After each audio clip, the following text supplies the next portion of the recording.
Қайырлы күн. Есімім Бақтияр Әбілқасым, AX биржасында есептілік департаментінің менеджерімін.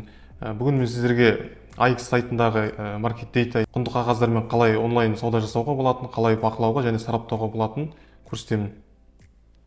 Мен нарық деректері бөліміне өтейік. Бір атап өтетін жайт, маркет дейтадағы ақпарат тегін. Оны пайдалану үшін сізге арнайы тіркелудің қажеті жоқ. Кез келген адам бұл ақпаратты пайдаланып, нарықты сараптай алады. Алайда біз халықаралық биржа болғандықтан және NASDAQ сауда жүйесінде жұмыс жасағандықтан нарық деректері тек ағылшын тілінде ғана жарияланады. Көпшілік браузерлердегі сайттағы ақпаратты онлайн аударатын функциялар бар.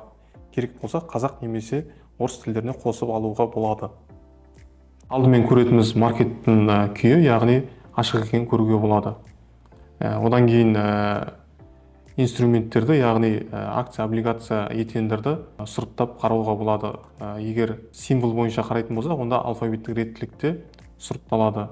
Және де кез келген сұрыптау критерийі бойынша қарауға болады. Ал сауда көлемі ол сандық реттілікте сұрыпталады. Және валюта бойынша да сұрыптауға болады. Бұл жерде евро, доллар және теңге ұсынылған. Одан кейін ассет түрі бойынша, яғни қарыз капитал немесе меншікті капитал ретінде сұрыптауға болады. Одан кейін құралдың сатып алуға қолжетімділігін көруге болады, яғни актив немесе белгілі бір себептермен тоқтатылған. Мысалы, бізде екі құрал саудасыз тоқтатылған көруге болады. Келесіде белгіленген баға, яғни биржаның баға ауытқуынан сақтау үшін орнатып беретін бағасы. Bid quantity, яғни сұраныстағы тұрған инструменттердің саны акция бойынша, осы акциялардың саны бойынша болады. Одан кейін сол ең жоғарғы бағадағы сұраныс, одан кейін ең төменгі ұсыныс бағасы, одан кейін сол ең төменгі ұсыныс бағасында акциялардың саны. Одан кейін бүгін сауда ашылу бағасы, ең жоғарғы баға, ең төменгі баға, ең соңғы баға. Әрі қарай орташа баға осы бүгінгі сауда саттықтағы. Одан кейін кешегі жабылу бағасы, ол бір күн ішіндегі өзгерісті анықтау үшін керек. Сол өзгерістің пайыздық көрсеткіші, әрі қарай абсолюттік мағынада валютадағы көрсеткіші. Одан кейін соңғы үшеуі осы бір күн ішінде болған саудалардың саны, соңғы жағындағысы.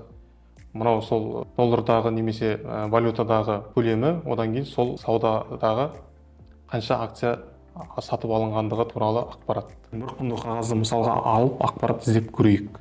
Мысалға Казатомпром акцияларын онлайн саудасын қарайық. Мына бағаннан кап тикерін бассақ, немесе тикерін білетін болсақ, былай теріп жазуға болады. Казатомпром акциялары туралы толық ақпаратты көруге болады. Профайл парақшасында компанияның атауы, құнды қағаздардың валютасы, ISIN нөмірі, компания тіркелген мемлекет және тағы басқа маңызды ақпараттар берілген.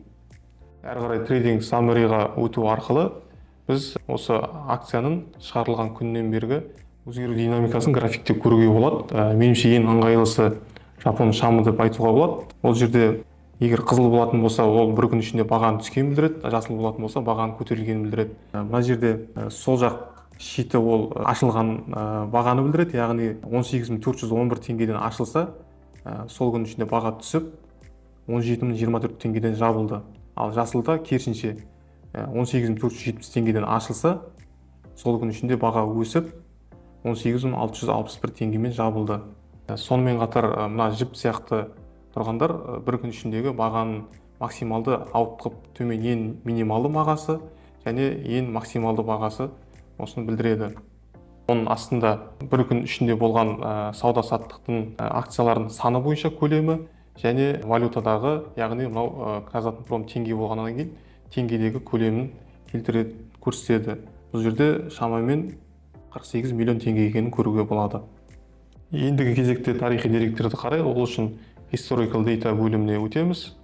Бұл жерде кез келген күн бойынша ақпарат қолжетімді және кез келген форматта жүктеп алуға болады.